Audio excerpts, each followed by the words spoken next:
गुरुर्ब्रह्मा गुरुर्विष्णु गुरुर्देवो महेश्वरः गुरुः साक्षात् परब्रह्म तस्मै श्री गुरवे नमः। वसुदेवसुतं देवं कंसचाणूरमर्दनं देवकी परमानन्दं कृष्णं वन्दे जगद्गुरु। हरि ओम तत्सत।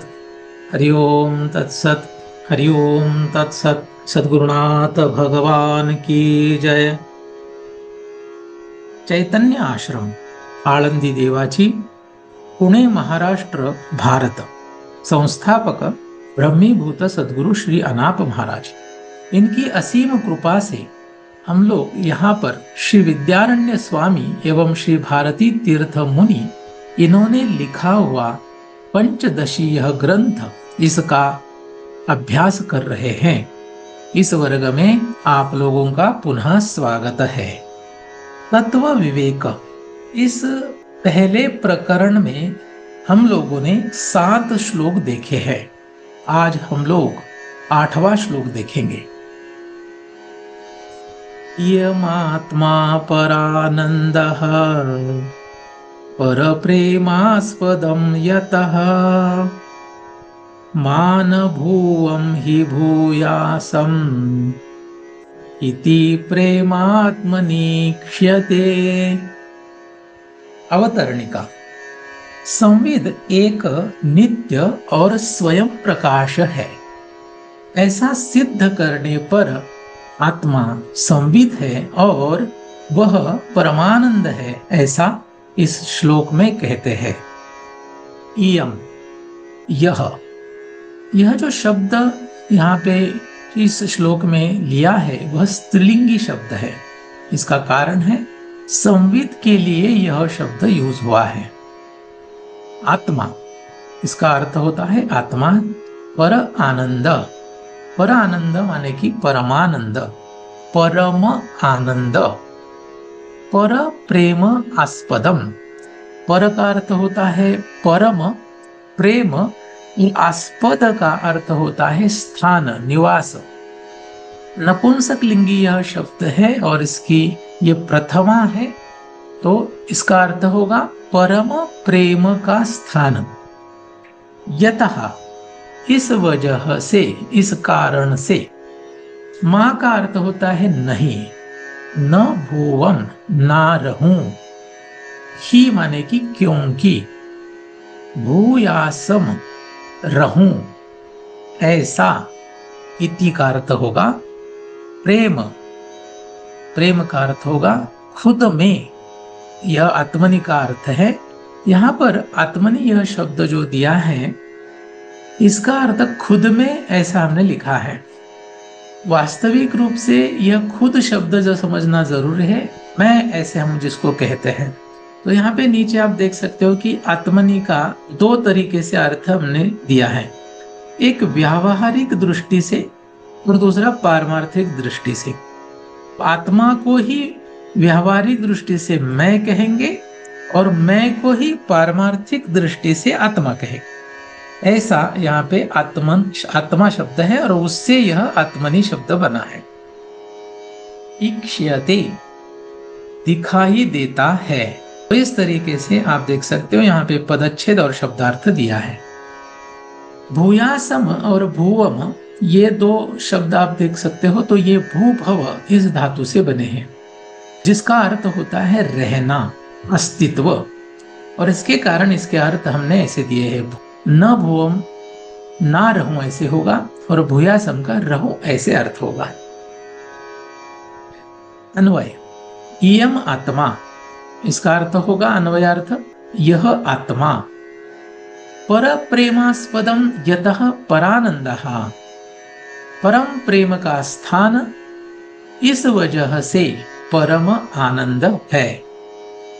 ही आत्मनि वा भुवम इति न भूयासम प्रेम ईक्षते, क्योंकि ना रहूं, नहीं रहूं, ऐसा प्रेम खुद में दिखाई देता है, ऐसा इसका अर्थ होगा।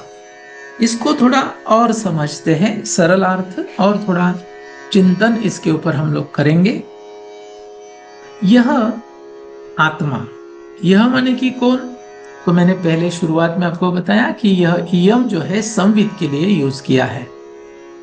तो यह संविद, यह स्त्रीलिंगी शब्द है, तो यह संविद आत्मा है। तो अभी सभी लोगों को ऐसा प्रश्न हो सकता है कि आत्मा क्या है और उसको हम लोग संविद से क्यों मिला रहे हैं। तो आत्मा यह संविद ही है, या फिर संविद को ही आत्मा कह सकते हैं। पिछले श्लोक में हम लोगों ने संविद के कुछ और नाम समझने की कोशिश की थी, उसमें आत्मा यह शब्द हमने नहीं दिया था। संविद के बहुत सारे नाम शास्त्र में दिखाई देते हैं। तो आत्मा जो है वह संविद का ही एक नाम है। हमने पिछले श्लोक तक यह समझने की कोशिश की है कि संविद कैसे, किस प्रकार की है, कैसे उसका अस्तित्व है।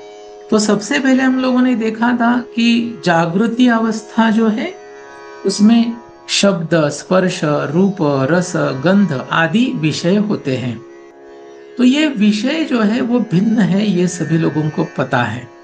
और सभी विषय जो है किसी ना किसी वस्तु से, पदार्थ से जुड़े हुए हैं। तो सभी पदार्थ, सभी वस्तुएं क्या होती है? भिन्न भिन्न होती है। लेकिन हर वस्तु का, हर पदार्थ का जो ज्ञान है, जैसे शब्द ज्ञान, रस ज्ञान, स्पर्श ज्ञान, यह सब ज्ञान जो है वो भिन्न नहीं है।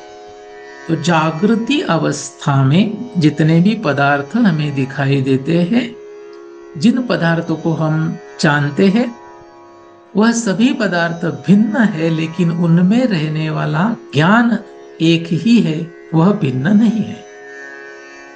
यही नियम, यही न्याय हम लोगों ने स्वप्न अवस्था के लिए, सुषुप्ति अवस्था के लिए भी देखा था। और इससे हमें यह पता चलेगा कि सभी पदार्थों में, सभी अवस्थाओं में यह संविद समान है। माने कि किसी भी वस्तु के कारण या फिर किसी भी अवस्था के कारण उसका छेद नहीं होगा। कोई भी पदार्थ जो होता है उसको हम पात्र कह सकते हैं। जहां पर ये संविद रहेगी उसको देश कह सकते हैं। और समय जो है, जैसे कि कल का दिन, आने वाला दिन, इस तरीके से आप देख सकते हो कि भूतकाल में, भविष्य काल में और वर्तमान काल में जो संविद दिखाई देती है उसका भी परिच्छेद नहीं होगा। हर देश में, हर जगह वह संविद है। जैसे कि जागृति में वो है, स्वप्न में है और सुषुप्ति में भी है। माने कि स्थूल शरीर में है, सूक्ष्म शरीर में है और कारण शरीर में भी है। तो हर देश में उस संविद का निवास है, हर काल में उसका निवास है, हर पदार्थ में, हर विषय में उसका निवास है। शब्द, रूप, रस, गंध, इनमें उसका निवास है। तो इनके कारण हम ऐसे इसको देख सकते हैं कि देश काल पात्र परिच्छेद रहित यह संविद है। उसके बाद हम लोग देखेंगे एक थोड़ा सा नया अभ्यास।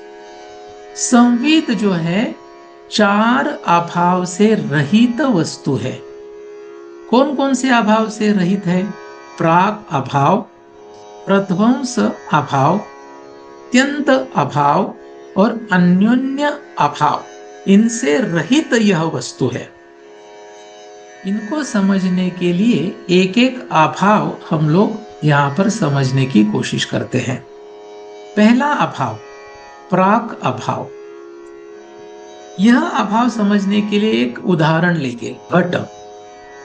घट जो है इसकी निर्मिति कभी ना कभी होती है, किसी ने उसको बनाया है। तो जब किसी ने उसको बनाया उसके पहले उसका अभाव है। यानी कि बनने से पहले उसका अभाव होने के कारण प्राक का अर्थ होता है शुरू शुरू में।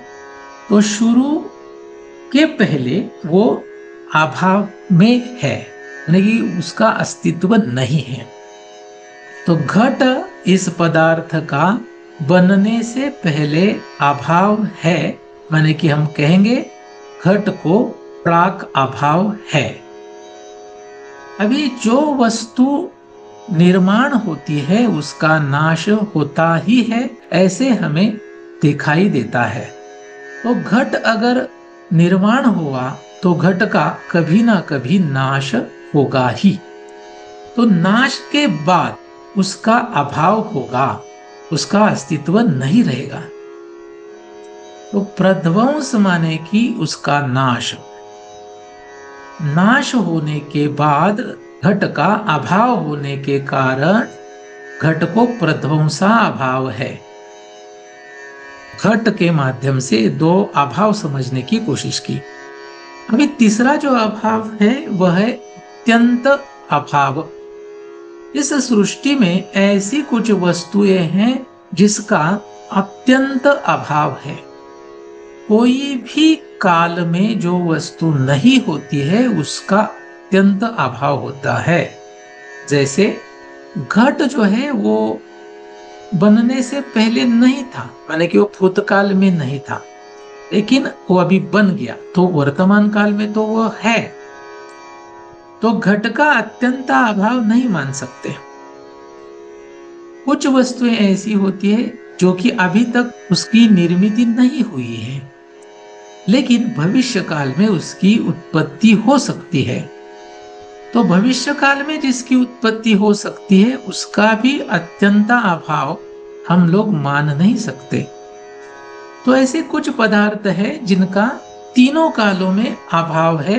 उदाहरण वंध्यापुत्र। वंध्यापुत्र ना भूतकाल में था, ना वो अभी है, ना भविष्य काल में होगा। इसके कारण वंध्यापुत्र यह जो उदाहरण है वो अत्यंत अभाव का है। चौथा जो अभाव है वो है अन्योन्य अभाव। अन्य अन्य ऐसे दो शब्द है, जैसे घट और पट। घट में कभी भी पट का अभाव ही रहेगा और पट में घट का अभाव ही रहेगा। तो घट में पट नहीं, पट में घट नहीं, और इसके कारण यह उदाहरण हो गया अन्योन्य अभाव का। अन्य का अन्य की जगह पर अभाव। तो ऐसे यह चार अभाव हम लोगों ने समझने की कोशिश की। इन अभावों से रहित संविद है, ऐसा यहाँ पे लिखा है। ऐसा क्यों? घट के जैसे संविद की उत्पत्ति हुई नहीं है, क्योंकि आप भूतकाल में कितना भी पीछे जाओ, गत काल और आगामी काल, ऐसे हम लोगों ने पहले श्लोकों में समझने की कोशिश की थी। तो गत काल में आप कितना भी पीछे जाओगे तो आपको संविद मिलेगी ही, माने कि उसकी उत्पत्ति आप बता नहीं सकते हो, इसके कारण उसको अनादि कहते हैं। तो अनादि होने के कारण उसकी उत्पत्ति नहीं है, और जिसकी उत्पत्ति नहीं वो आगामी काल में कभी भी आप कितना भी दूर जाओ, समय का हिसाब अगर आप देखते हो तो आगे कितने भी भविष्य काल में आप चले जाओ वहां पे संविद रहेगी ही। तो इसके कारण उसका जो नाश है वह भी नहीं होगा, ऐसे ही आपको मानना पड़ेगा। तो जिसकी उत्पत्ति नहीं है, माने कि प्राक शुरू से पहले उसका अभाव जो है वो रहने का सवाल नहीं है, और इसके कारण इसको प्राक अभाव नहीं होता है। संविद को प्राक अभाव नहीं, जैसे घट को है। तो संविद क्या हो गई? प्राक अभाव रहित वस्तु हो गई। उसका नाश भी नहीं होगा क्योंकि वो अनादि अनंत है। अनंत होने के कारण उसका नाश नहीं होगा घट के जैसा। इसके लिए संविद प्रध्वंसा भाव रहित वस्तु है। जैसे वंध्या पुत्र का अस्तित्व कभी भी नहीं है, वैसे संवित का नहीं है। वर्तमान काल में संवित का हमें ज्ञान होता है कि यह शब्द ज्ञान है। ऐसे हम जब देखते हैं तो शब्द ज्ञान का भी हमें ज्ञान होता है कि यह ज्ञान है। तो संविद का अस्तित्व हमें समझ में आता ही है। उसके बाद अगर हम देखेंगे कि दूसरा एक पदार्थ है और पहला पदार्थ है घट और पट, तो यहाँ पर संविद ऐसी कोई एक और वो दूसरी कोई तो भी संविद ऐसी दूसरी वस्तु नहीं है। एक ऐसा संविद के बारे में हमने कहा है, तो दो वस्तुएं है नहीं, एक ही संविद है। इसके कारण अन्य और अन्य ऐसा भाव उसमें है ही नहीं। तो शब्द ज्ञान में जो ज्ञान है वही ज्ञान आप सुषुप्ति में जो तम का ज्ञान है उस ज्ञान में और इस ज्ञान में कोई अंतर नहीं, दोनों एक ही है। ज्ञान इस नजरिया से आप देखोगे तो आपको ये समझ में आएगा कि अन्य वस्तु का ही अभाव है। अन्य वस्तु का अभाव होने के कारण अन्योन्य अभाव, यह जो हम लोगों ने समझने की कोशिश की थी, वह अभाव इस संविद को नहीं है। संविद अन्योन्य अभाव रहित वस्तु है। कुछ लोगों को यह जो अभ्यास है थोड़ा सा डिफिकल्ट लगा होगा, कष्टप्रद लगा होगा। जैसे जैसे हम लोग आगे चलेंगे धीरे धीरे यह सभी अभ्यास जो है आपको समझ में आ जाएंगे। पहली बार जब हम लोग ऐसे शब्द, पारिभाषिक शब्द सुनते हैं, उसको समझने की कोशिश करते हैं, तो पहले ही वर्ग में या फिर जब पहले ही सुन रहे हो तो इतना इजीली वो समझ में नहीं आएगा। शास्त्र, श्री गुरु, इनके आधार से इसको और अच्छी तरीके से समझने की कोशिश कर सकते हो। संविद, तो इस प्रकार की यह संविद है। इस संविद के बारे में ही हम लोग पहले श्लोक से यहाँ तक पहुंचे हैं, और यह संविद आत्मा है ऐसे यहाँ पे कहा है। तो आत्मा यह शब्द यहाँ पे क्यों आया, इसका थोड़ा अभी चिंतन करते हैं। हमारा जो शरीर है, हम लोग जिस शरीर में रहते हैं, स्थूल शरीर, सूक्ष्म शरीर, कारण शरीर, इस शरीर में जो हमेशा रहता है उसको साधारण रूप से आत्मा ऐसे कहते हैं। तो शरीर में रहने वाला उसको कहेंगे आत्मा। तो यह जो शरीर में रहने वाला है उस आत्मा का हम लोगों को यहाँ पे संविद इस नाम से अभ्यास करना है। उनमें क्या समानता है, इसमें भिन्नत्व है या नहीं, यह यहाँ पे समझाया है। तो पहले संविद का ही नाम आत्मा है, यह हमने समझा। अभी आत्मा माने कि शरीर में जो रहता है उसको आत्मा कहेंगे, ऐसे हम लोग यहाँ पे कह रहे हैं। तो अभी आत्मा जो है इसके बारे में थोड़ा डिस्कस करते हैं। आत्मा माने कि मैं जो है वही आत्मा है। लेकिन मैं आत्मा है ये पारमार्थिक दृष्टि से है, व्यावहारिक दृष्टि से हम उसको मैं कहते हैं। कभी भी किसी को भी ऐसे नहीं लगेगा कि मेरे ऊपर प्रीति नहीं। हम सभी लोग अपने खुद के ऊपर ही सबसे ज्यादा प्यार करते हैं, खुद के लिए ही जीते हैं। सच में देखा जाए तो व्यवहार में ऐसे दिखाई देता है कि हम लोग दूसरे के लिए जी रहे हैं, लेकिन वो दूसरे के लिए जीना भी हम लोगों का जो होता है वो खुद की प्रीति के लिए है। तो दूसरे के लिए जी रहे हैं ऐसे दिखता है, लेकिन सच में देखा जाए तो खुद के आत्मा के ऊपर रहने वाली वह प्रीति है।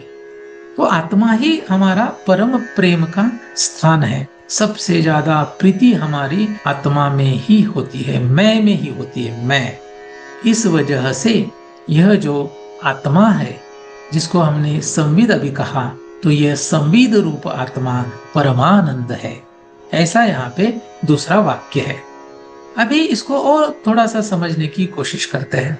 कभी भी किसी को भी ऐसे नहीं लगता कि मैं ना रहूं। मैं रहूं ऐसा सभी को लगता है, मेरा अस्तित्व हमेशा रहे, ऐसी हमारी भावना होती है।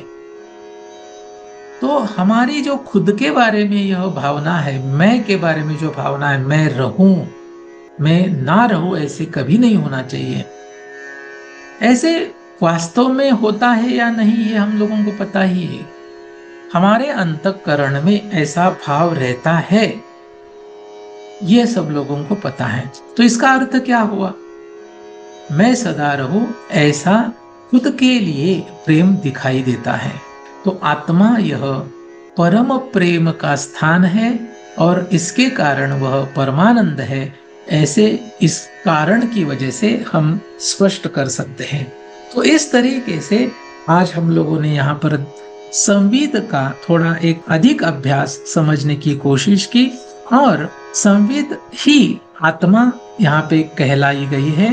तो इसको और थोड़ा ज्यादा समझना जरूरी है। इसके लिए आप सभी लोगों को गृह पाठ के लिए यह मैं देता हूं कि आप प्रयास कीजिए, खुद सोचने की कोशिश कीजिए, कुछ ग्रंथों का आधार लीजिए, किसी अच्छे गुरु का आधार लीजिए। तो आज के लिए बस इतना ही। पुंडलीक वरदा हरि विठ्ठल श्री ज्ञानदेव तुकाराम पंढरीनाथ भगवान की जय। माऊली ज्ञानेश्वर महाराज की जय। जगत गुरु तुकाराम महाराज की जय। सद्गुरुनाथ भगवान की जय।